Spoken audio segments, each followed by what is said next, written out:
Good luck.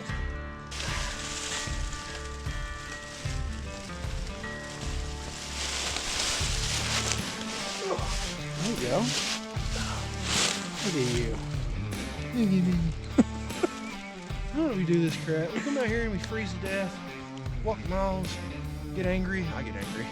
Miss deer, wound deer. Spend all year doing this crap for this. It's so much fun. It's so much fun. All right. Ready? No. It's all downhill from here for the most part. Literally. Yeah. Yeah.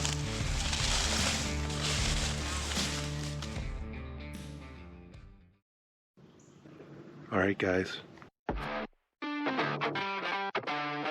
$30. One day, Same tree. same tree. Oh, I'm so. Woo! Holy shit!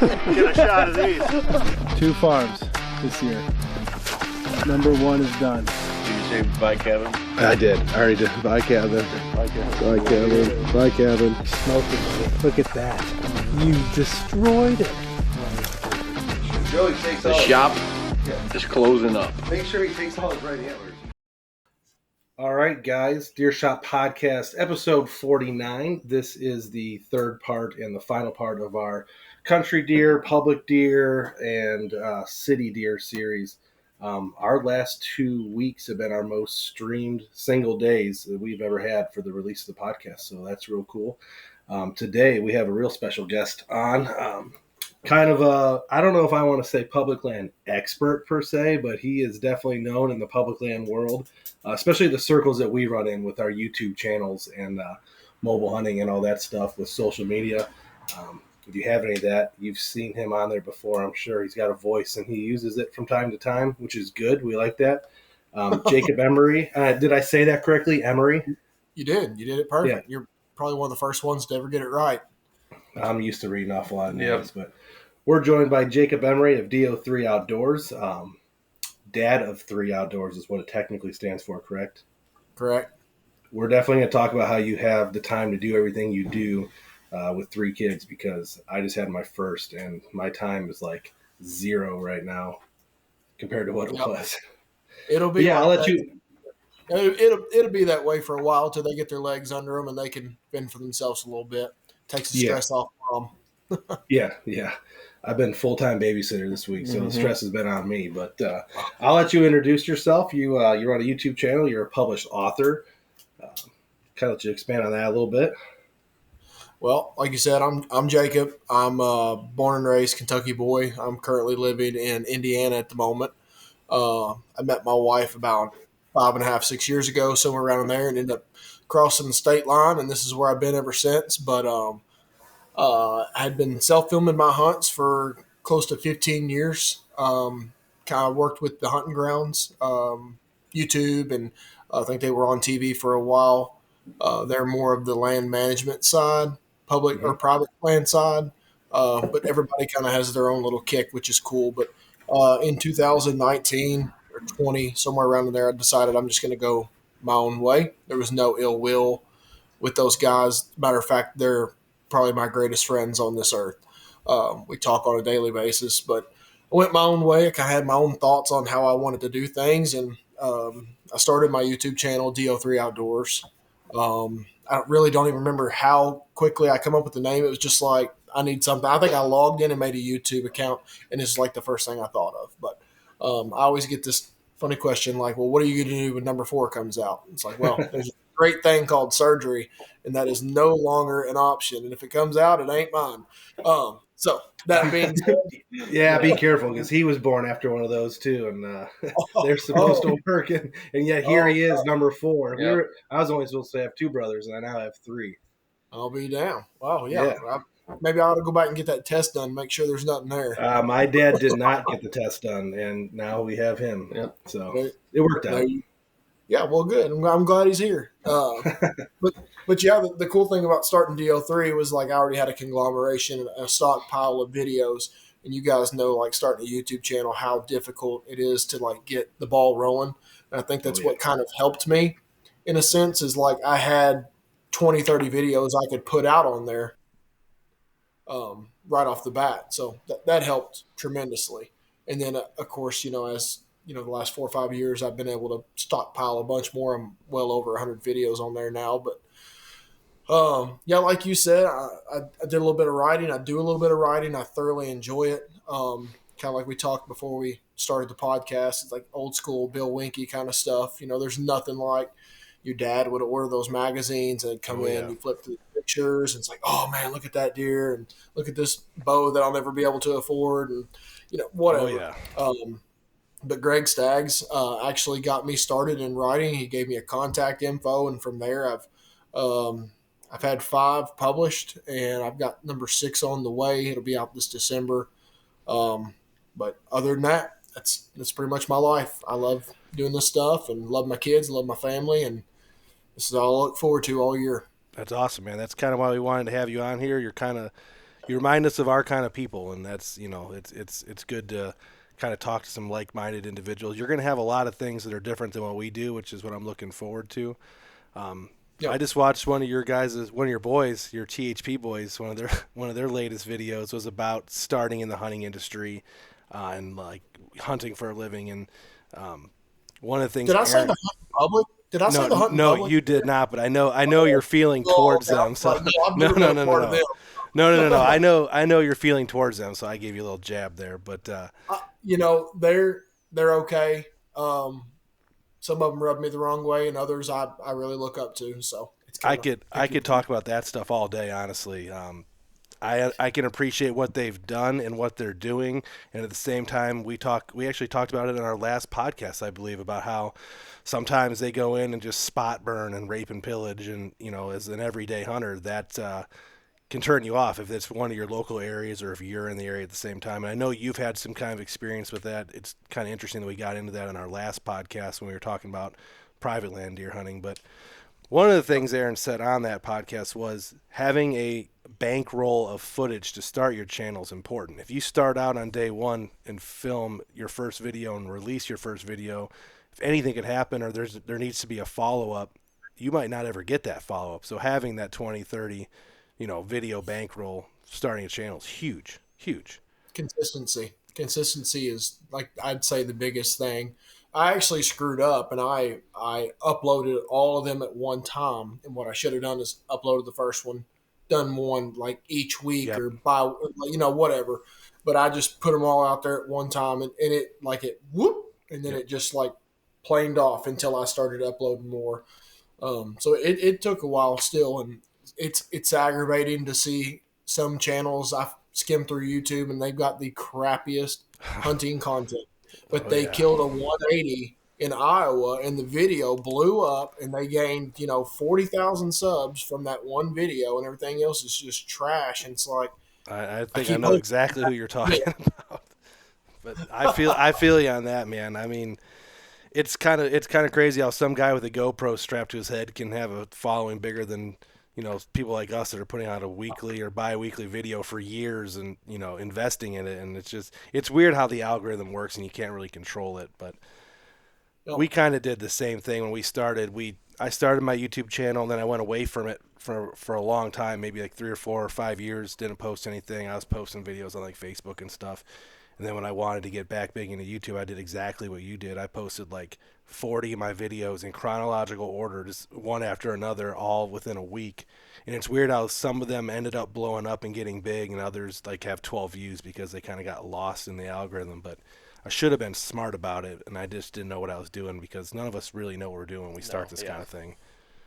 No, I still don't know what I'm doing. It's a new technology that the humans are not used to having. Yeah, and we're figuring it out as we go. I bounced a lot of my ideas and stuff off other people to kind of try to get a grasp of the industry or how things are going. But at the end of the day, we still kind of just release videos the way we want to do it and when we want to do it, and it tends to work out pretty good. But Greg Staggs, I know that name.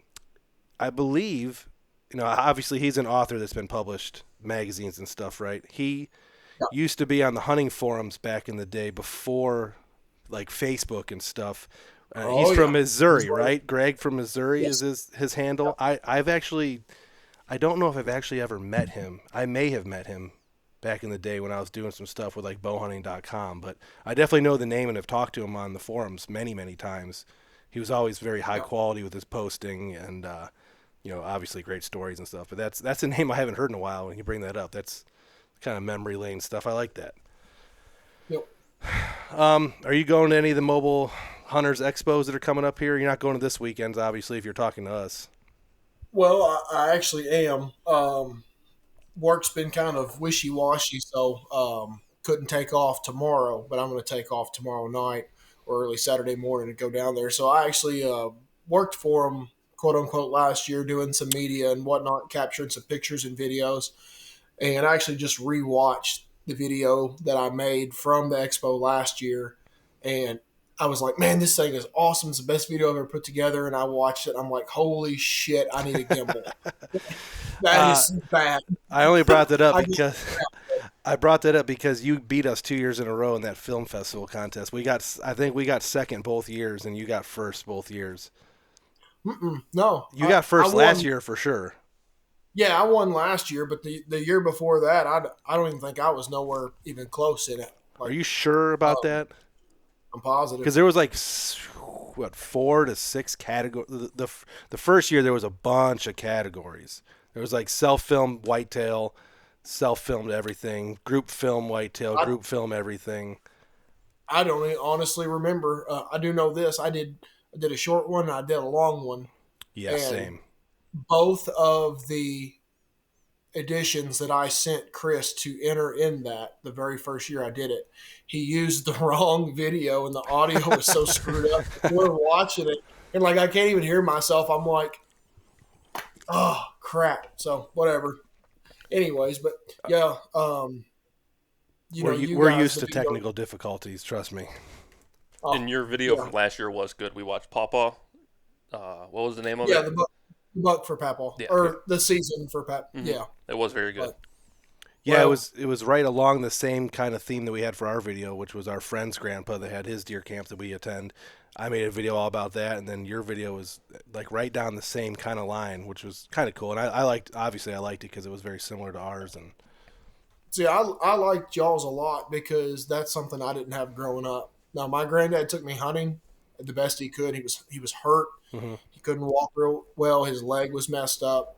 And once he basically planted my roots, he was more just driving me there and turning me loose. So I had to learn everything basically on my own.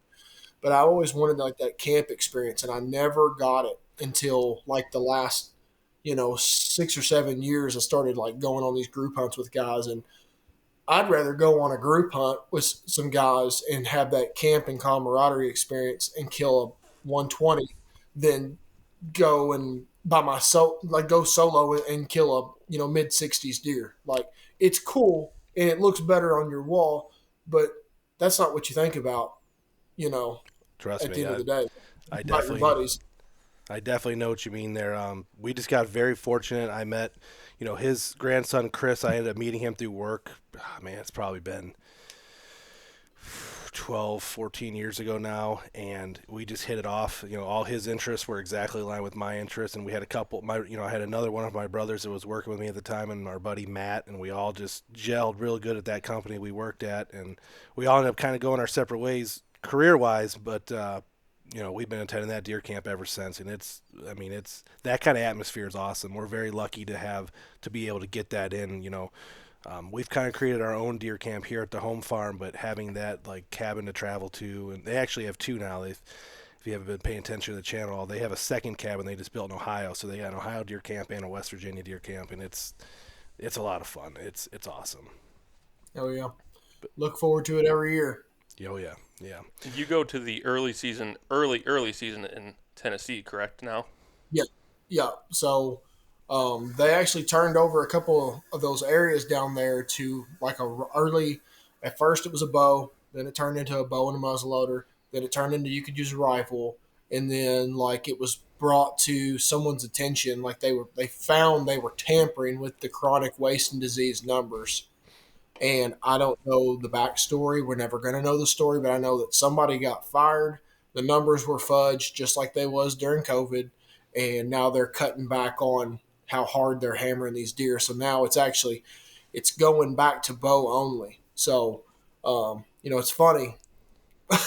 Everybody in the world thinks they're going to go down there with a rifle and hunt over a soybean field and kill a velvet deer. And Yeah. everybody that kind of added to that hunt each year all had the same mentality. This is going to be a cakewalk. Guess what? It's not, because the deer numbers suck. The bugs are unlike anywhere I've ever seen in the country. And the heat is, it's awful. It's actually miserable. And you do it just in hopes that you get a chance. And I've been fortunate, and I feel like where I have the upper hand over some of the guys that go on that hunt is I'm from Kentucky, and I hunt crops a lot. And that's my forte. That's what I do.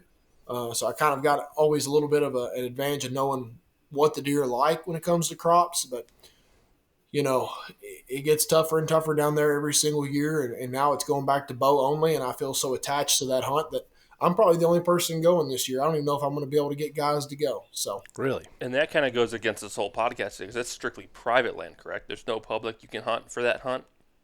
it was private at first. Then during that time period where they were trying to tackle CWD, it was public, and they honestly, it's all hearsay right now. But Yeah. like from what I'm hearing, it could either go back to only private or it could only be select public lands. Okay. Certain counties and I don't regions. have, I don't have any private to go down there and hunt that I know of. So if it's not open, I don't know. I may look for something else to do early season this year. Because that's like August 24th to like the 27th, right? It's like one weekend. Yeah, it's like the last full weekend in August. I looked into So it. you're getting to hunt pretty patternable deer, but the conditions you're doing it in, Or like terrible. that's awful. It's like early Like if you season shoot Kentucky. one, it's a little worse. Sometimes every now and then we get blessed with like a little bit of a 75 to 85 degree cool down in Kentucky, and that's like a godsend. Other than that, it's 95 plus, and We're hoping You're- for 75 this year because we're going down. We did a hunt similar to that. We did a public land hunt. The first, you mentioned how guys come down and they see soybeans and they think they're hunting crops and it's gonna be an easy hunt. We went to Kentucky once, probably it was 4 or 5 seasons ago, on a whim like that. Like, oh, velvet hunt in Kentucky. We'll just find some big public land and find some water, and it'll be awesome. We'll be able to kill some velvet bucks. 120-inch velvet bucks.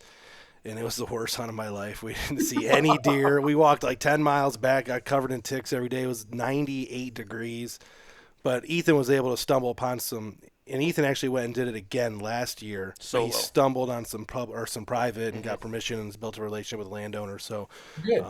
we're going to end up down there this year on private land, which borders a ton of public. No, hunting some Daniel velvet Boone bucks. area, which Yeah, is it's gonna- obviously huge, but Yeah. It's oh, going to be okay, fun. yep, that's way on the other side of the state from me.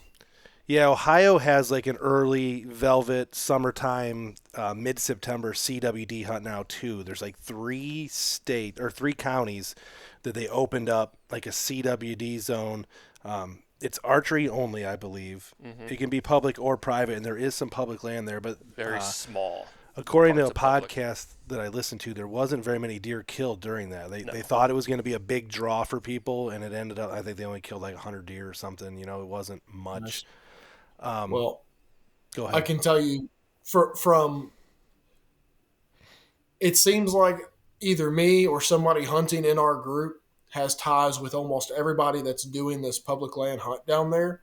So we know like if somebody killed a deer or not. Yeah. From the time that I've been down there in 2019 to last year, there's been 10 bucks killed that I know of. And we're talking about 10 people per year hunting 3 days in a row. Yeah, And that's a lot 6 of seasons, guys 5 seasons. Yeah, a long time. they've never even seen a buck on the hunt. Yeah, that's real interesting. Your YouTube video for that last year obviously did real well. That was that last year you killed the big velvet.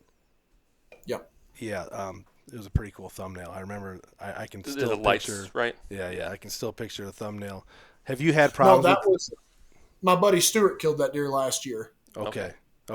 Yeah, I killed I don't want to move the thing. Yeah, He's yeah, over yeah. my shoulder. The one that was in the video last year. Okay. where I guess what I was getting at was, have you had problems? And I noticed in some of your videos you've started graying out some stuff. Have you had some problems with YouTube demonetizing and limited ad stuff with your videos from too much blood?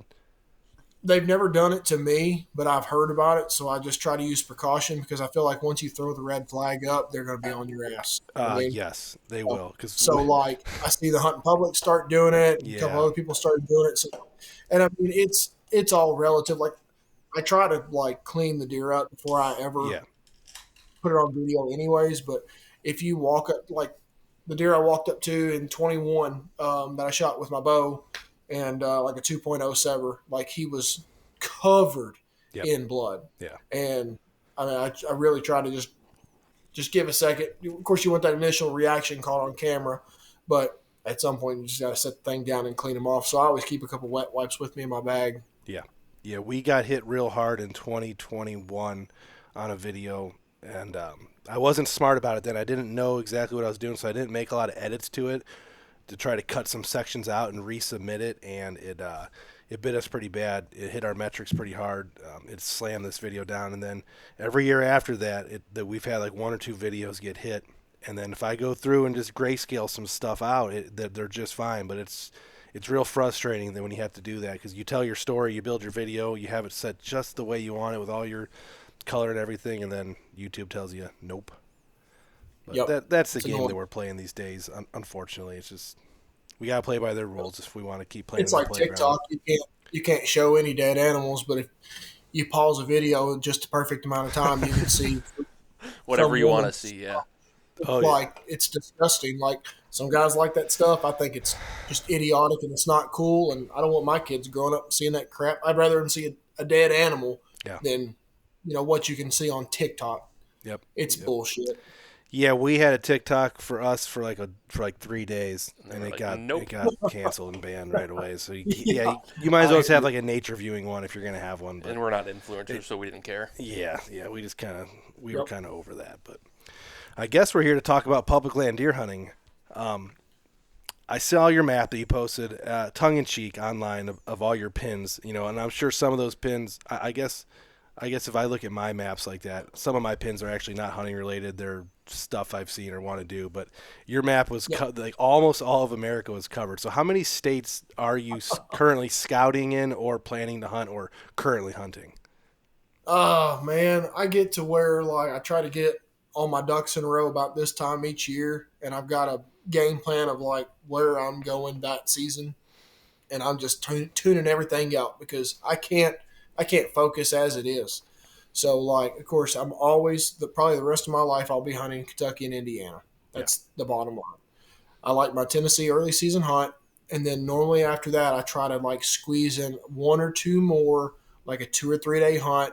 I'm not going to put a ton of time and effort into driving out there and scouting. I'm going to go and just burn my computer up and try to go at the right time, obviously. Yeah. And shoot the first deer that just gets me half-ass excited and head on home. So Yeah, that's sorry. That's kind of the stuff that we actually would love to get into is those 2 or 3 day let's go to Pennsylvania and plan a hunt type thing, because obviously Kentucky and Indiana, that public land probably like the back of your hand by now. Yep. And it's actually probably more like hunting private. We can definitely talk about Indiana a little bit because we love hunting down there in Indiana. Kind of in the same area as you, I think. We've shared a little bit in the past, and I've invited you on some hunts, but yeah, you're not far from where a lot of these videos are taking place. Yeah, and I would never ask for spot burn and stuff, but I'll just say that I love that area. We have a couple guys, we have a couple YouTube channels we've gone down there with, and every one of us in the group that goes is sworn to secrecy just because we love it so much and we want that resource to continue. I mean, it's awesome down there. I love it. It's awesome. That's good. Yeah. So you're, and I'm glad you said that you like to take 1 or 2 of those 2 or 3 day trips, because that's kind of what I'm going for with the audience here. If you live where the public land is, it's not much different than hunting private, but we're talking about the guy that's like, man, I would really love to go to Pennsylvania this year or Kentucky. How would you, if you were going to one of those states that you're not as familiar with, how would you kind of choose your area to begin with? Are you looking for Daniel Boone National Forest, 20,000 acres, or are you the kind of guy that gets on your maps and starts looking for the smaller chunks? I think that depends on the time of year. I think it depends on the state you're hunting, obviously. So let's just say some of you guys, just say guys from Michigan want to come down and focus on Kentucky for, a 2 to 3, 4 day hunt. I'm looking at food sources. I'm tackling websites. I'm looking at harvest records, all that kind of stuff first. I'm not looking for the most high profile place to go in the world where I've got a chance at a 180, but I don't want to hunt somewhere where you're not going to find anything with an age structure, over 2.5. Yeah. Somewhere in that happy medium, also a happy medium of pressure. You know what I mean? Like the most sought after areas, you're going to have people everywhere. And yeah, you may have a chance at a better buck, but at what cost? Yeah. Because when you start adding in people, your chances just go way down. But there's no point in having someplace all to yourself and there's no quality of deer there either. You know what I mean? Yeah, So- we ran into that when we went to when we went to that east side of Kentucky. We didn't run into a single other person anywhere, and because there was no deer anywhere. Yeah, yeah. Well, the eastern part of the state isn't really known for that early season hunt. Yeah. You're looking more like towards central Kentucky. Mm-hmm. A lot of WMAs will have some crop on it, some kind of mix of farmland, old farmland, reclaimed farmland, stuff like that. That's kind of what everybody seems to target. And what I've learned is just they could be anywhere. I'm starting to get out of the soybean fandom and lean more towards natives now that I've really educated myself on native grasses and stuff like that. It's wild as far as the tonnage that they put out for food and nutrients and whatnot. Now there's a certain time that they prefer crops, but early season natives, it's hard to beat. So if I'm going to plan that trip, first thing I'm going to look at is state. I'm going to look at the audience that is possibly going to be there as far as dealing with people, and the time of year. So if I'm going out of state personally at a far enough distance, like if I got to drive more than 2 or 3 hours, I really don't want to go tackle that deer any other time than the first few days of season or sometime during that state's rut. I feel like you've got a great chance at finding a deer doing an early season pattern if you go the first few days. And I think even the Southern Outdoorsman podcast put out a study the other day or talked about a study is like the first 2 or 3 days hunting a deer is the best time to strike on him, period. Because after that, things just go south quick when the pressure picks up. Yep. So I'm picking the first couple days to be somewhere, or I'm picking during the rut. And honest to God, my game is pinch points. I try to find 2 bigger blocks of timber, something that's making them deer squeeze down, whether that's a creek, whether it's a river, it's a wide open field they don't want to walk across. Yep. And if the sign's there, I'll plant my ass in a tree if the wind's right and keep myself there for days until I either strike out or I hit a home run. Yeah. Yeah. It sounds like that's the way that's kind of the technique. I know you can't see it in the video, but off to my left here, there's external cameras for the YouTube podcast. That's how Isaac killed his Indiana buck 2022, was it? Was it 2022? Yeah, I was still in the Navy, so 2022. Yeah, I mean, he did all the computer burning. We'd never been there before. It was the first time we'd ever been there. He killed on his first morning by just looking at spots, and he was looking for saddles in the big woods, and found a big huge scrape on his walk in and hung a set and killed a deer. I mean that's the way you got to do it if you've never been there, and obviously boots on the ground. Right. Boots on the ground would be huge, but when we're taking trips like this, we're usually going in for the very first time completely blind. And I'm assuming it's similar to you, if you're going that far. Yes. I do like going.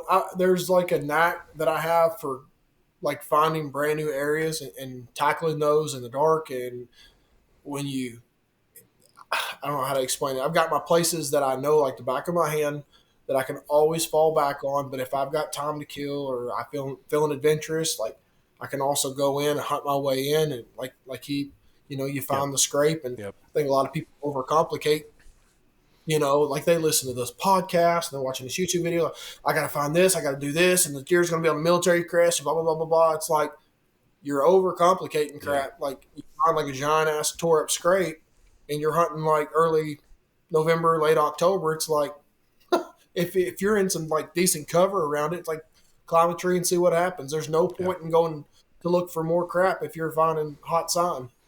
I've made that mistake before where you find something, you're like, well, it looks good, but I'm sure down the ridge it's better. So, and then you end up 2 miles from nowhere and it the looks more like you crap. push in there, the more scent you're blowing around and you're bumping deer. It's the first thing that if I walk in and find something that makes the hair on my neck stand up, I'm not walking no further.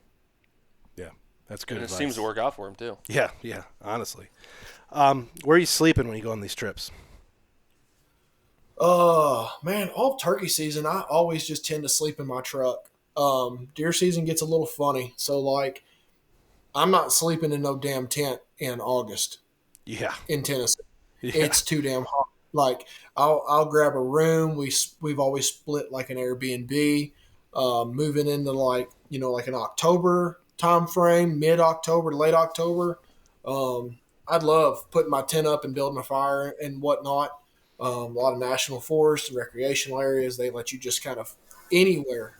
You can almost throw a tent up and build a fire if you're smart about it. Of course, the environment at that time kind of matters, but I like to sleep in my truck a lot. If I'm driving there overnight and I get there, 3 or 4 hours before daylight or something, I'm not setting my shit up. I'm just leaning back and taking a nap. I've just about got figured out how to sleep in a damn Tacoma. It's it's difficult. I'm a big dude. I don't think I could do that. Yeah, you are a big dude. I would like to get a camper shell for my truck, but it's a 5-foot bed. Thank God that I'm not tall, dark, and handsome. I'm just short and a solid 5. So I can fit back there if I turn sideways, but I've been wanting to get a camper shell for my truck, so it just make it a little bit easier. But other than that, early season, I'm grabbing a room 9 times out of 10 because I got to have a shower. Yeah. And like I drew a late season Iowa tag this year for muzzleloader out there. Okay. And from everything I heard, don't even bother going out there if it's not below 20. So you won't catch me sleeping in my truck or a tent during that time either. No. We have a buddy that drew that tag. Yeah. Wild Time TV, Joey Pavlovich, he drew that tag.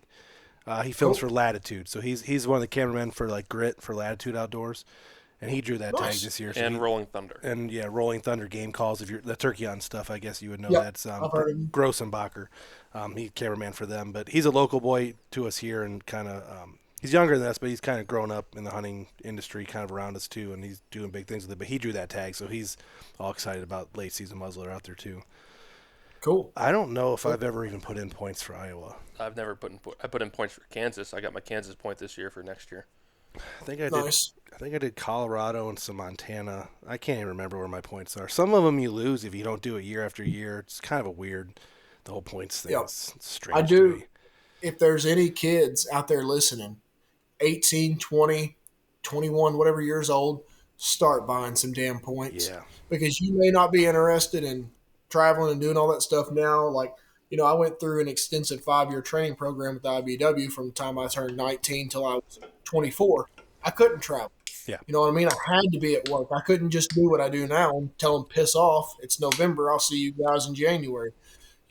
So you don't have the time to travel, and maybe your kids are young and something like that. It's like build them points up. Yep. So when it's time to go, you've got them and you have yourself a little bit better hunt. I've heard of guys buying tags for their kid or buying points for their kids for, 10, 15 years from when they're little until they're, if the state allows that, till they're old enough to be able to draw and go on and enjoy some of these hunts. But some of those crazy places like Arizona and, like Wyoming, out there, I mean, you had to have an astronomical amount of points to be able to hunt it just once in your lifetime. Right. So it's Isaac ran into someone moose hunting, like an 18-point unit out there. It's crazy. 18, that's crazy. That's what I'm going to do for my kids, and I'm going to get them all the way out to like New Mexico for a bull elk, and I'm just going to buy their tag with their name on it and be like, "All right, kids, you want to go hunt with Dad?" It's like I bought those preferences. It's like those 3 and 4-year-olds that are killing big bucks with crossbows in Ohio. Oh yeah, got to start somewhere, right? Somebody does. All right, moving on. you already kind of mentioned, and I'm going through my notes here on my phone, but it's funny how you've already covered a lot of this stuff. Do you have a preferred mapping software? Like, do you have a go-to mapping app that you are diehard about? Some guys are big on this, some don't care. Man, I like Spartan Forge over Onyx just because of like the imagery and the LiDAR. I'm a water access guy, so like that LiDAR, I hunt a lot of like bottomlands. So that LiDAR is everything. That laser image that shoots down. If you've got like a 1.5 foot, 2 foot mound out in the middle of a slough, like you can't tell that off a topo map. Right, You can't right. tell that off of any imagery. But that LiDAR shows that, and if I'm feeling ballsy, I walk out there summertime with some hip waders on. It's freaking matted down from a buck bed. Mm-hmm. It's like bingo. You know what I mean? So the LiDAR is a game changer on Spartan Forge. You can go back and forth between some of the 3 different satellite views. So you got more options. I'm not going to sit around here and BS because I do like Spartan Forge and I've worked with them a little bit, but Okay. the user friendly side of Onyx is huge. Like I feel like Yeah. I can pop pins and move around and scroll just because I've used Onyx so much longer. But I'm always going to flop between Onyx, Spartan Forge, and Google Earth. Those are my 3 Yeah. Google Earth has scouting. the best actual maps usually of My an favorite area. thing about Google Earth, and I told Jake Bush about this, and he didn't know about it, which it blew my mind when I talked with him forever ago. It's like if I'm planning my out of state hunt, and I want to know like, can I put my boat in off this road, Street off in view. this ditch, or Street whatever. view? Street view. Oh yeah. Click on that damn blue line, and I'm like, oh yes. Yeah. So I know long before I even get there what I can and can't do. Yeah, we used that in our very first couple hunts we ever went to Indiana, 2019, 2020. I was using that Street View because there would show roads on the map, like going through the national forest. But if you hit the Street View, it's actually not a road; it's just like a horse trail, or and I was Yep. able to tell the size of these roads and like depending on the time of year that they drive through, you can see what the trees are. I mean, you can tell if it's an oak tree if they're driving through in November and it's still holding all its leaves, still green, stuff like that. Like so, the Street View gave a lot of intel. And I'm surprised you didn't know about that either. That's interesting to me. Then sometimes you get lucky and see the little blue dot, and then you can kind of click on like what the human, whatever, I don't know what kind of camera they take them pictures with, but it's pretty neat. And it's funny because there's some spots in Kentucky that they actually take it on a backpack and hike up a trail. So like some of the Yeah. hiking trails that have Street View too. You see a Google guy walk Nice. by with a camera back with a 360 camera on. Do you use a lot of trail cameras outside on public land and out of state and stuff? I use a lot of them close to home. I don't invest the time to drive 4 or 5 hours and put them out. I may do that for Tennessee this year just because I'm going to need a little bit more intel than what I would be if I was hunting with a muzzleloader or a gun.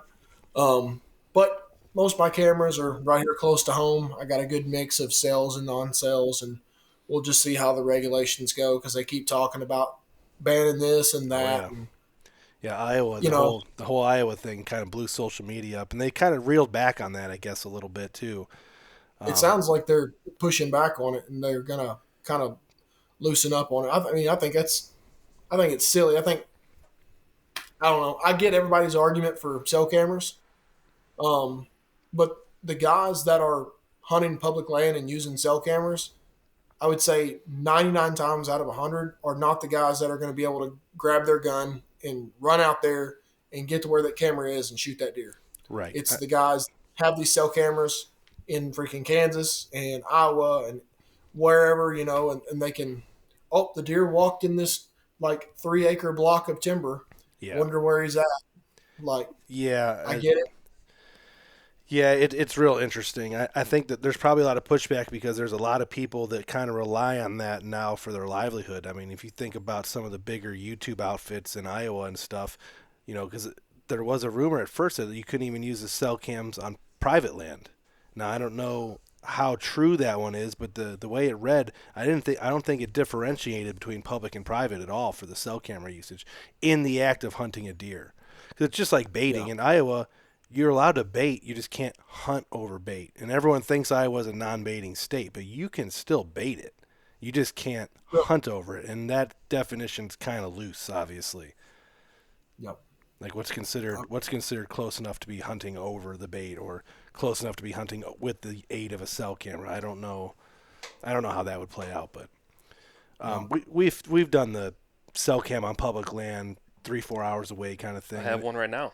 And it helps out a little bit, but a lot of times things are stolen. You know, how many cameras stolen this last check from Pennsylvania? 2 out of 6 were stolen, and they weren't cell cams either. Yeah, you thought the cell cam was stolen, it was just dead. It just died. It just died on him. October 17th. Wow. But yeah, I'm pretty fortunate, man. I don't have a lot of cameras stolen. I get some SD cards come up missing, but other than that, I really don't have.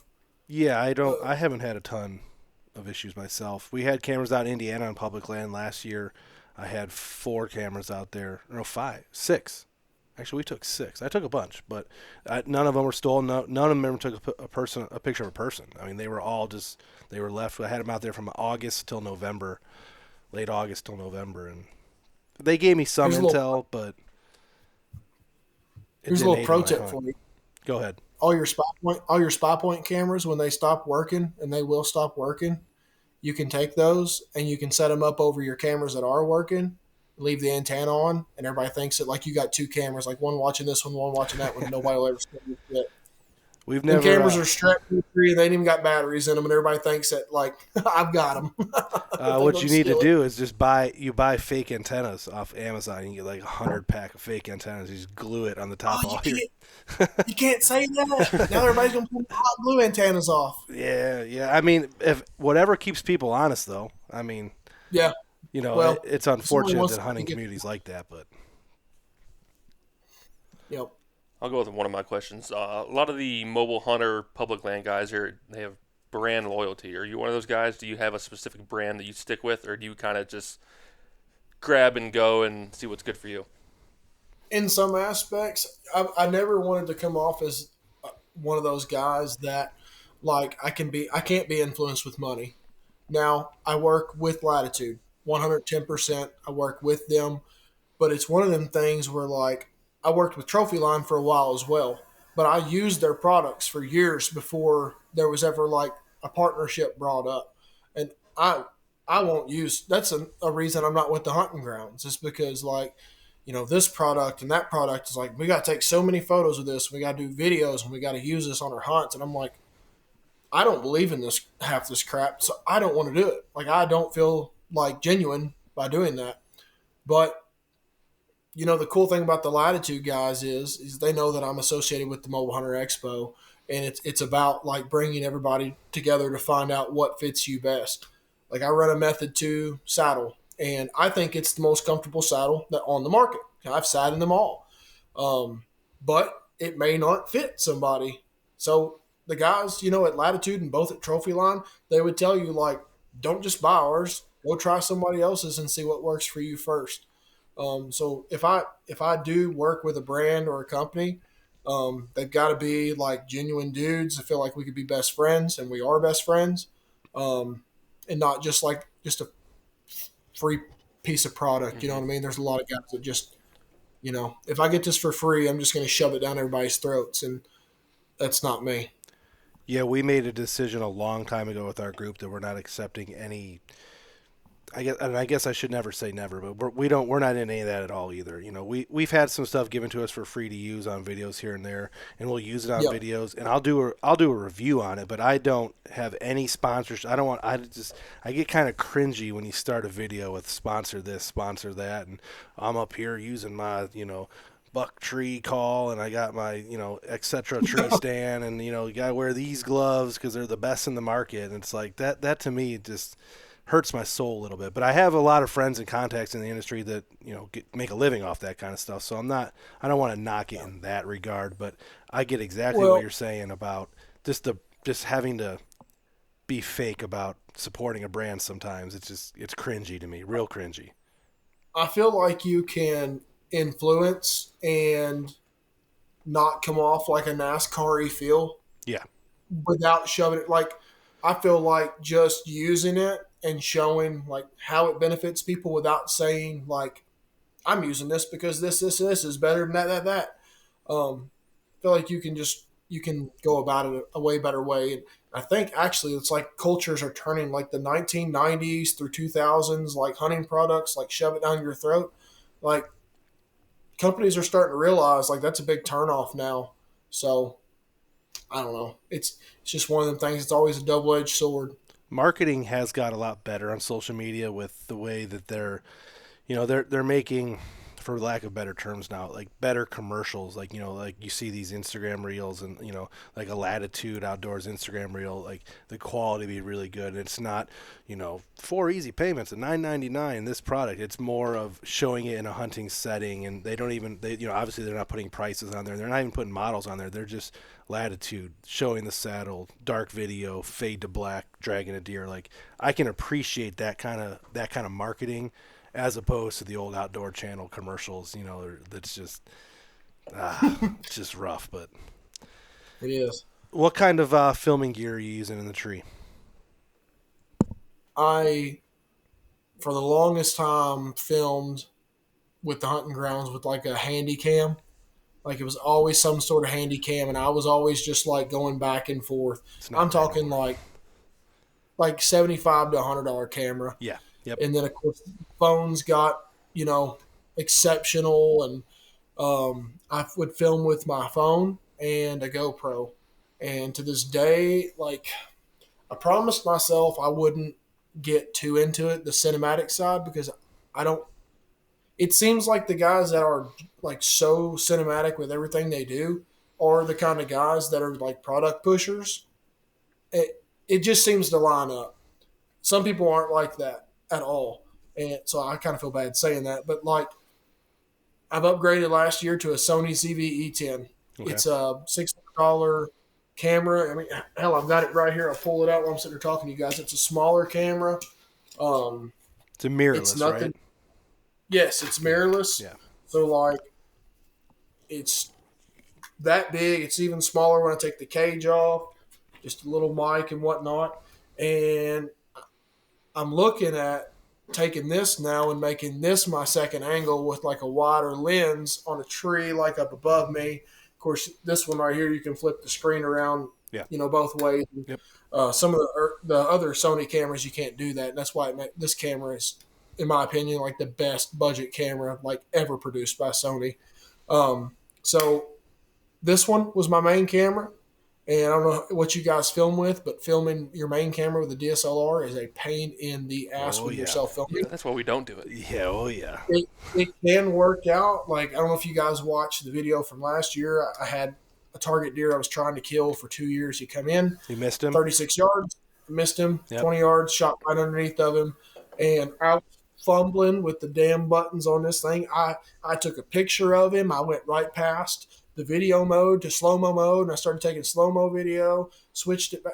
I mean, Oh my God. And I was just like, I sure wish I could have reached over and hit my Lank remote on a camcorder and turned it and zoomed in and followed him and picked where I was going to shoot him. But no, I was fumbling with this thing. So I think this year I'm going to make this my second angle, and I'll always have it with me so I can take like good like trophy pictures if I kill something. But I'd like to find like a Sony, I don't know, AX53, I think is what it's called. Yep. Something smaller, but still shoots 4K, but it's a camcorder. Yep. I don't know. We'll see what happens, but Yeah, our group, we have like 6 guys that are filming for us, and 5 of the 6 are still camcorders, with a Lank remote. That's the way to go when you're and we're all mostly self-filming. My brother Isaac last year did start dabbling with the mirrorless as his main cam.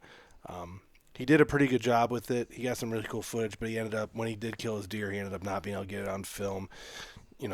Basically all the stuff you talked about. It was a windy day, and he's trying to get his arm over there, and he ended up just shooting. He ended up actually getting down out of the tree. It was during Ohio's rifle season. He got down out of the tree and shot the deer. Didn't even bring the camera with him. That kind of thing happens. I appreciate the mirrorless for the cool stuff they can do, obviously. Being able to do the slow motion, like you said, the cinematic stuff's awesome. yeah. I'm going to start carrying. Last year, I self-film, but then I film a bunch of my buddies too. Last year, I was filming my buddies using my camcorder and the GoPro as a backup or as a second angle. But I think I'm going to bring the mirrorless more for that low light. If I can get the slow motion kill shot, I'll have the camcorder and the mirrorless if I'm filming someone else. I don't think I'll be able to go full-time mirrorless self-filming unless it's a very controlled situation, which is very opposite of the kind of hunting you're doing. If you're public land, saddle, rut hunting, I'm talking like elevated blinds or set ladder stands over food plots, that kind of thing. It's a little bit easier to get stuff dialed in those situations than here comes a buck chasing a doe. Even with a camcorder, I can't get that on film. Sometimes it happens so fast, so that's tough. That's just one of the advantages of shooting in like 4K Yep. is, we're nobody when it comes to the world of like hunting videos, in all honesty. No. So like killing the deer is the main goal, like this isn't our source of income. Like Nope. nobody's going to give it. Like I got my hunts rolling on my TV right now. So like if it sparks up something Yep. on mute and I'm watching the hunt where I killed an Indiana buck in 2021, I had literally my GoPro only that morning because everything was such a cluster. Yep. And I did not get that shot on camera, but it's still one of my best videos just because of everything before, while it was going on, and the process after. So I try my best, Yep. but when it's time to count, I'm killing a deer or I'm shooting at it. And we're, our guys are all in the same group. We would love to obviously have that perfect get the kill on film hunt, and we've been able to pull that off a few times. But at the end of the day, if there's a shooter caliber buck coming in and you're self filming and you don't end up getting it on film, no one's mad at you. No one's gonna bring that up. It would be cool to do it, but it's cooler to have the deer dead than a cool video and not a dead deer. Like you said, Yep. we're not relying on this for a living or anything. So, that would be too much, and it would get past the point of what we're doing if we would start focusing only on that. So, I want to say this for anybody out there self filming. We put so much pressure on ourselves to kill the deer, and we're so scared to move or turn the camera or whatever. I have slowed myself down a little bit and took a little bit extra time. I'm not going to let the deer get by, but I'm going to push the envelope and see if I can get away with a little bit more. Like, bumping the camera at the last second, whatever, just a little bit extra, not just saying just completely screw the camera. And that's where, like, say a camera above you, like, screwed into the tree, whatnot, just angling down with a wide angle lens. The coolest shots, I swear to God, is you'll have the guys that are videoing deer coming in, and they're trying so damn hard to move the camera, draw the bow, move the camera, draw the bow. And eventually they're just like, F it. And then like it just goes to the camera above them. Yep. And you can see the whole process going down. Like I'd rather have that angle anyways. Like that shows everything going on, pure chaos. The only problem with that is once it gets around rut time, those GoPro batteries, even the cold weather ones, they don't last very long. I've had that camera die on me and miss important stuff before, but that's kind of just a roll of the dice you have to take. Yep. That is what it is. It's unfortunate, but we're not going to cry over spilled milk not getting the kill on film. That's right. Being a public land guy, do you hang sets and leave them, or do you pack everything in? I'm always packing everything in. And it gets old, trust me. It gets old getting to a tree and it's starting to get gray light and you're still on the ground because I'm the most untime efficient person ever. But I do have like trees picked out in my head that I go to quite often for certain times of the year or certain winds. But as far as packing all my stuff in each time, I'm normally a one stick guy. Okay. I will do it a little differently early season every now and then just because of the foliage. You can hide so well, even like 10, 15 feet up in a tree. But yeah, I'm normally packing all my stuff in. And then when you pack everything, how much does everything weigh? Have you ever weighed your pack before with sticks? It changes sand? so much.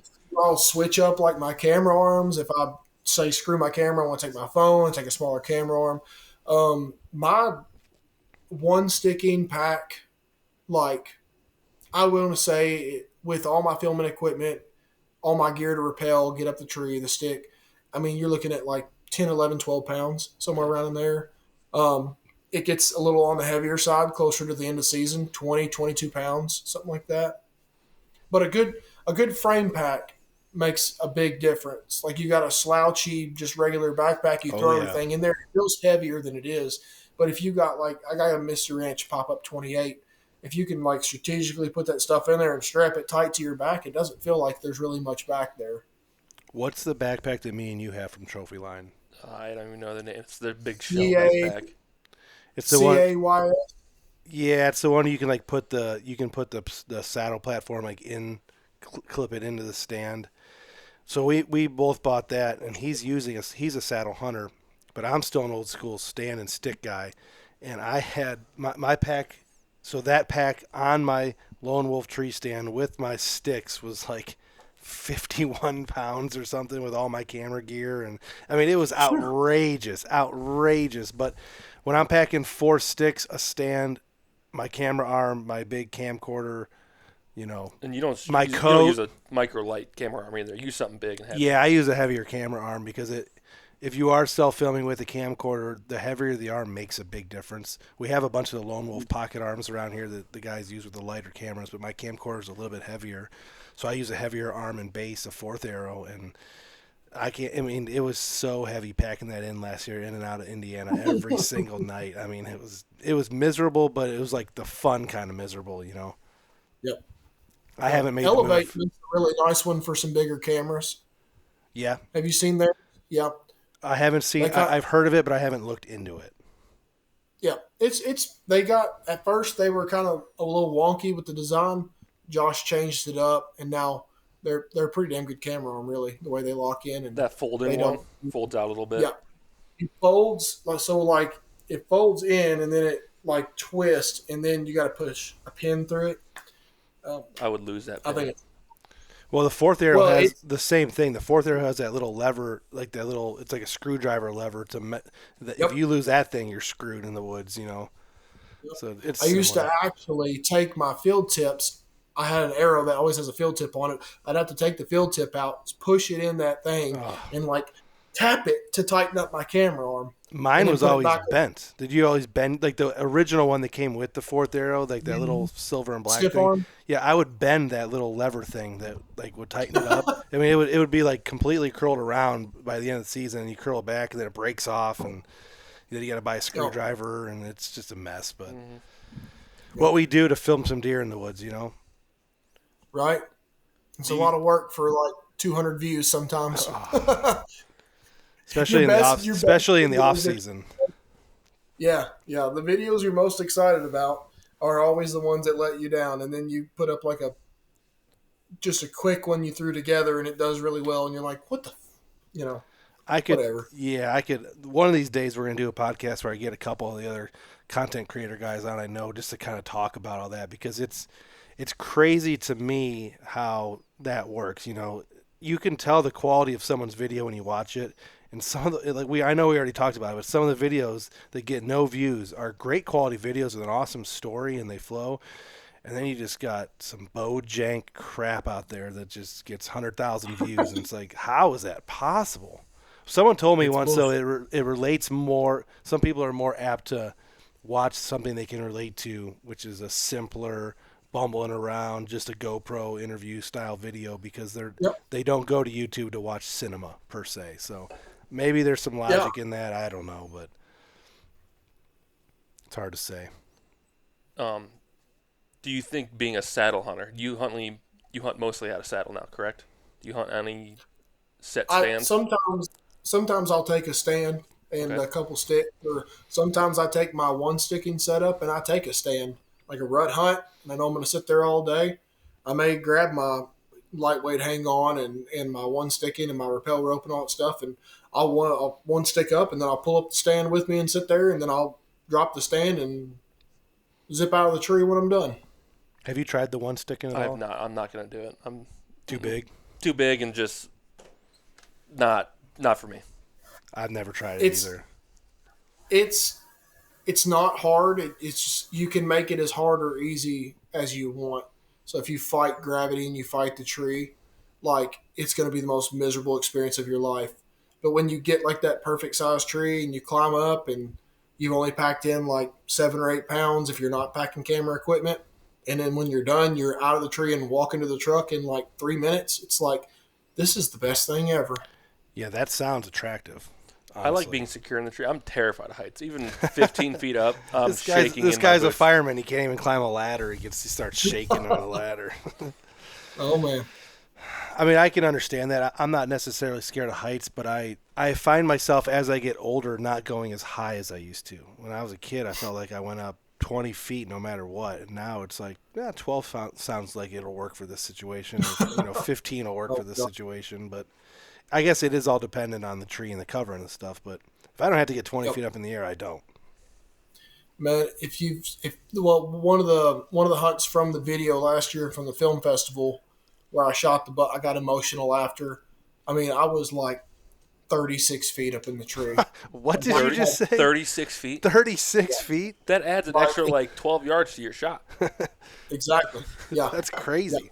That's awesome. Yeah, I was way up there. And if you watch the video, you look around and it's like there's no cover in them bottoms. Yeah. So it takes that damn deer. And I'll tell you why I hunt that way is because I hunted Fort Knox years and years ago. I'm not scared to name drop that. If you guys want to bleep it out, you can. Everybody I got no allegiance to Fort Knox. It's a shit show up there. Like, it's a miracle to get a spot, and then it's really hard to get on deer that aren't pressured. But I grunted a buck in, and he's walking up the hill towards me, and I'm in a tree that I'm hid pretty good, it's forked and all that stuff. And that damn deer moved his head to look like he went around a branch, and the way he cocked his head made him look straight up at me. And I was 15 feet up, and it wasn't even took a second to look at me or nothing. It was just the minute he seen that thing in that tree, he's seen it before. Yeah. He gone. And I was like, never again. So I hunt as high as I possibly feel I can get away with. So it's also a perks of having big timber too. Yeah. Where he hunts is a lot of big trees, and we don't have that much up here in Ohio on our private land. It's been logged 4 or 5 times. Everything gets logged 40 here. years. Yeah. I'm glad you kind of brought that up about that deer knowing what was happening. I guess we didn't dive too much into tactics. And my point tonight wasn't to go crazy into tactics. We're already at an hour, so I'm not going to drag it out for too much longer. But do you find a lot of the areas you go to on public, do you find that the deer are heavily pressured, or, to give my 2 cents real quick, we go to a lot of places, like I said, where we don't run into anybody ever on public land. Even in those great areas of Indiana that we've talked about, we're not really running into that many people. Well, from my experience, those areas are pretty normally low deer density areas, but the deer that you do encounter normally are really healthy, mature deer. Yeah. It's kind of I'd say a healthy mix. I got some public that I hunt that there'll be 12 to 14 vehicles in the parking lot November 1st. And then some of the places that I'll tackle, in Indiana and Tennessee, I've never seen another human back there. And it's some of the best hunting that I've ever found. So yeah, it's weird. We've done public in Indiana, Pennsylvania, Kentucky. I think only those 3 technically, besides out west, not counting Montana and that stuff. But yeah, we turkey hunting Pennsylvania. We'll run into some guys here and there, especially if it's early in the season. Pennsylvania's got a heavy turkey hunting population, anyways, of guys. But we don't ever run into them in the woods. We're just talking pull-offs where you're running into cars. The first couple of spots we went in Indiana back in 19 and 20, they were different areas than where we go now. Little bit more crowded, close to the road. If you got away from the road, obviously there wasn't much. And then those areas we went in Kentucky, you ran into a group of guys last year that were hunting from Ohio, actually, Yep. right? When we went down in 20 in Kentucky, nobody, but you went in 23, there was a bunch of people down there. So I guess, like you said, it is very hit or miss. But I go ahead. No, I agree. It just depends. Yeah. Really, time of year. Like you said, early season, you bump into guys in Pennsylvania and whatnot. It's that's another thing I take into account when I plan a hunt during the rut. It's I feel like you can kill a buck following a doe here locally from a day or two before Halloween all the way through the 15th of November. And that's when everybody is here. And then what's funny is the woods get less crowded after that first initial wave of the rut. Yeah. And then Now that buck has already bred 1 or 2 does, and he's up searching on his feet Yeah. twice as hard to find a receptive doe, and there's nobody in the woods. So like that, the 15th, locally speaking, where I live, the quote unquote Midwest, the 15th through the end of the month of November has always been where I've had my chance at better deer. Here at home in Ohio and on private ground, that's when the biggest deer are killed in our state every year, is that November, that 3rd to 4th week in November. That's when the truly mature deer are really moving. Our trail cameras support that. We've had a lot of friends, and we've killed deer in that time frame. Everyone wants to hunt November 1st through November 7th. That's like the dates in their mind. But I've had, with the way the weather has changed over the last decade or so, we've had November hunting like that where it's still 80 degrees. It's incredibly warm, and even though the rut isn't timed off temperature, you don't want to be in the tree stand when it's 80 degrees, and the deer just aren't moving for other reasons that much when it's that warm. Fast forward 3 weeks, you get to the end of November, it's cold. That's when a lot of the bigger, older class deer are getting killed, in my opinion, here, which correlates directly to what you said. There's really good hunts to be had in that late October, early November time frame, but if you're in a high deer density area, it can be tough where they don't have to go anywhere to find the next one. You know what I mean? Yep. And that's very weather. I have 100 acres of private that I have access to in my hometown of Kentucky. And it is so hard to access it that I get to where I don't even fool with it. Because I'm going to bump deer on the way in. I'm going to bump deer on the way out. And it takes just being in there and planting your ass in there on an all-day sit during the rut looking for one to come through there. And they're in there. Hell, I don't know if you've seen the buck I killed last year with the muzzleloader. It was a late season Kentucky hunt with muzzleloader. I had my buddy Steven with me from the hunting grounds. That's the one you didn't think you shot the deer. You thought it ran off. Yeah. Well, I missed him. I was getting pissed at him. I was like, the damn deer ran off. I'm telling you, because I was already mad because the day before we went out to that private, and I said, we're going to cover this place. I always go out here at least once a year, and I'll rattle in some bucks. I always rattle in bucks out there. So we go out there, and I actually dropped a cell camera and 100 pounds of corn just to see what was there, because I had put one camera on it all year. I threw out some clover in my plot after I blew it off with the leaf blower. I didn't know if the clover come up or nothing. So put that corn and camera out like closer to the road where I park, and we went back in there, pulled the camera off the tree, threw my pack, routed in probably 130-inch 8-point, and I missed him at like 25, 30 yards, hit a branch. And I didn't miss him. I hit him super high and ended up like getting home, pulling that camera and seeing this buck that come through 2 times in October in daylight and on opening day of Kentucky gun season through my food plot. Yeah. And I'm talking like a mid-80s deer. Like, yeah. And I'm like, well, he's probably dead. He's probably gone. The next day, we go out and I kill that buck on public way back in the damn hills.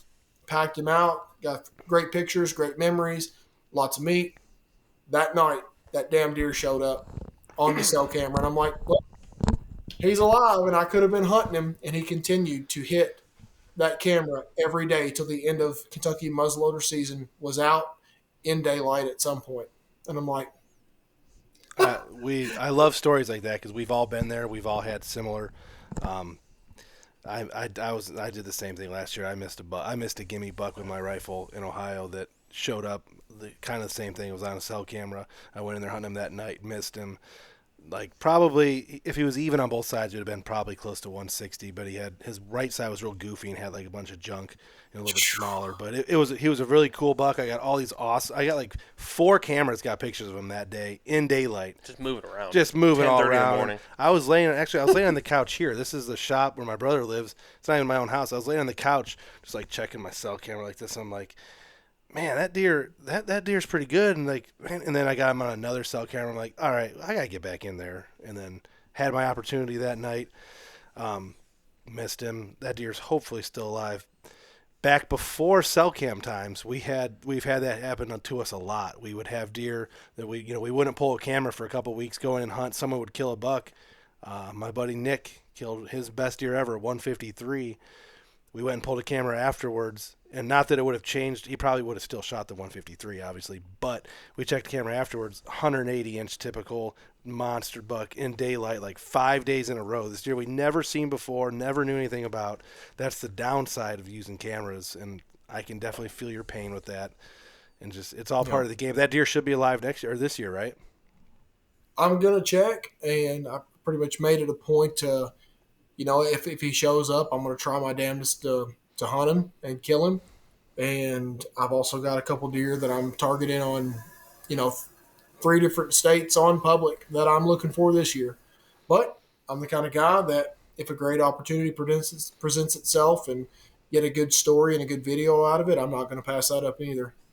Yeah, I mean that's pretty much exactly where we're at. I mean, obviously you'd like to go after that 1%, the biggest deer that you have on camera that's possible for you to kill, but that's to do that year in and year out if you're hunting a mixture of public or private, and even if you're hunting only private and you just the way life is busy and stuff, to try to only kill that number one only deer you have, it's that kind of takes some of the joy out of it for me. I've done that before in the past where I've stuck to my guns. I'm only shooting this deer. You let every other deer go, season ends, and you have a lot of regret and you have a lot of just, why'd I do that? Oh, yeah. Especially if someone else kills a deer, or if that deer gets killed and you don't know about it for a while. You're hunting a deer that doesn't even exist. It makes it tough. But I'm sending you guys a picture of that deer over now. I'm gonna, after we get off the air, I'm going to show you a couple of the deer I have on public land in Indiana and see if there are any of the deer that you might have on public land in Indiana, because it's kind of in the same general-ish area. And I'm not too married to the deer, so, it is what it is. But I did have... go ahead. I can tell you, I probably don't. Well, so I missed talking about it when you were talking about your cell cams before, because all those cameras I ran on public last year in Indiana, I had some buried literally miles off the trail. They didn't do as good as some of my cameras that I had 100 yards off the road. So, the old adage of you got to get real back far in.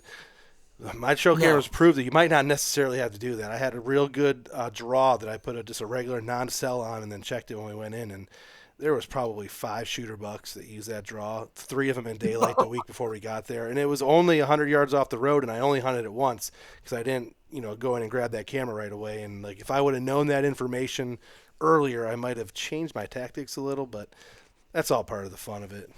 Can't rely on the cameras. We've shot ourselves in the foot way too many times relying on trail cameras. So, especially on public land, you never know what's going to happen out there, and there's so much ground to cover. You can't focus in on just one camera. Yeah.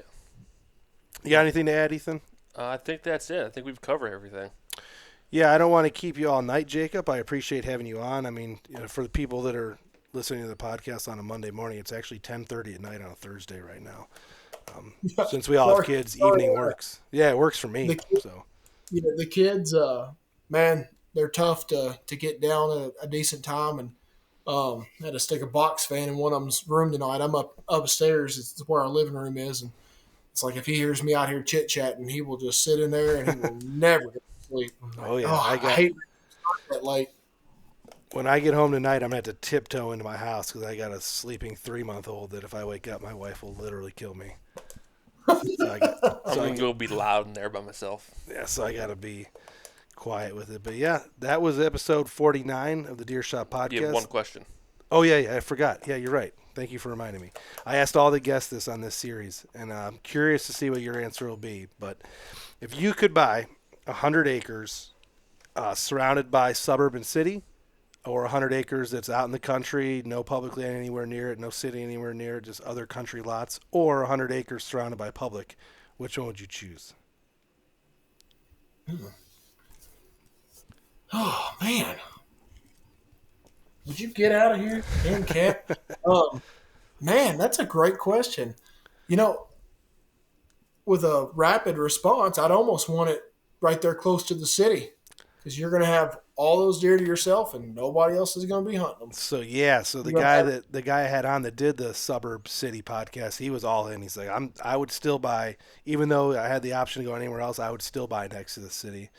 The 2 guys I had on for the country deer portion, They both chose country, but they admitted that if you had the 100 acres next to the city, you probably have a greater chance of shooting bigger deer every year, especially like in Ohio, Tennessee, obviously some of those other big those states where the suburb deer are just they get old, they get big. There are guys hunting them, but not as many, and they can obviously seek one, all that stuff.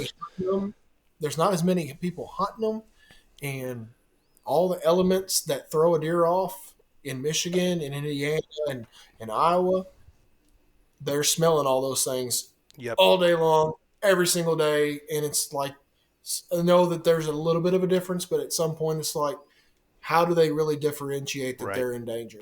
It's like the whole nose blind in your own house. You smell your own house, you don't realize what it smells like because you're in there every day. It's what it's like for that deer. They're used to smelling humans, people walking dogs, cars, restaurants, all that. And then a follow-up question: would you enjoy that kind of hunting if you're sitting there and you're like, oh, there's a car, oh, there's a shopper, oh, there's someone doing heroin, TikTok video making girl over there. We would enjoy it. Yeah, you probably wouldn't either, right? I think it'd be one of them things like it'd be okay for a while, but after a while it'd just get old. You know what I mean? Like actually, but the TV just is playing and playing and playing, and there's a damn Seek One video on right now, and I don't dislike those guys at all, but you'll never convince me that.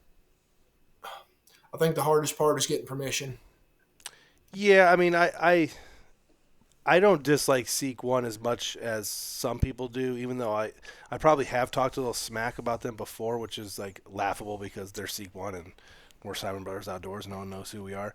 But if Lee's obviously a really good hunter, but if you would put Lee somewhere, say on just hunting only public land in Kentucky with like a guy like you, is there anything to say that he would be as successful doing that as a guy like you, or if he came out here with us and was hunting only these 50, 40 acre private grounds, would he mysteriously keep shooting 200-inch bucks, or would he also come back towards the mean and shoot a bunch of 130s and 140s, the occasional 150? Yeah. Like there's not even deer like the ones he shoots available to shoot here. So right. I feel like you said, like I feel like he's a good hunter and he would probably kill some deer, but would he kill a 200 every 2 weeks like he does? Probably not. Yeah, I mean, I know he wouldn't because they don't exist. They're just simply not there. It's very entertaining and it's very cool to watch how they're able to find these deer in all these cities. And obviously there's all the stories about how he has spotters and he has people, he's buying information, and that's all part of the game. But it's just to be able to find all those giant deer like that is something. But I just don't think I would, I work in a large city like that every day, dealing with what happens in large cities, and I wouldn't want to work in that city and then go hunt in that city as well. And that's just not the atmosphere I'm going for. I would rather go to West Virginia and shoot 110-inch bucks from deer camp with my buddies and enjoy a week in the cabin than hunt Columbus, Ohio, and the suburbs. Just not my game. But that would yep. But you have to make it. So you got to make a decision: country, public, or city. I'm just gonna go with. Final answer, if I had got to buy one, I'd want the 100 acres butted up to public, because a lot of times you're going to have them guys push the deer off of public onto your place too. So yeah. The guys that chose country, they also stated that they would still like to buy 3 acres next to public so that they have access to all that stuff. They were wary that if you had your 100 acres that during, say an Ohio rifle season or an Indiana rifle season, that 100 acres would just become public because you wouldn't be able to try to keep those guys out. But it could work both ways, I guess. I like the way Southern Indiana plays out. I like how there's public included in with a bunch of private, and it's not just one big chunk in a lot of places. That to me, that's ideal. I would love to buy land in an area like that, but buying 100 acres in an area like that's probably not feasible anymore with the cost of land. So, not for me. We're at $20,000 an acre up here in Ohio right now.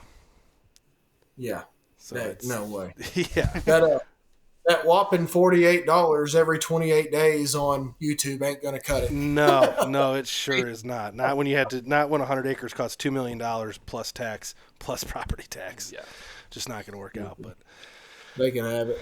I appreciate you taking some time to sit with us tonight. We had to deal with some technical difficulties in the beginning that will get worked out for the video aspect of this podcast, but for some reason this one recorded perfect. I don't know what happened that first Good. time.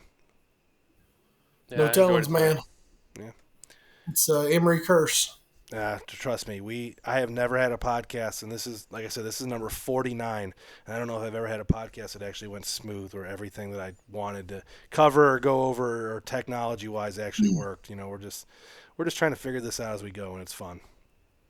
Nope, I think you're doing a fine job. I appreciate that, sir. This is Deer Shot Podcast episode 49, and we are out.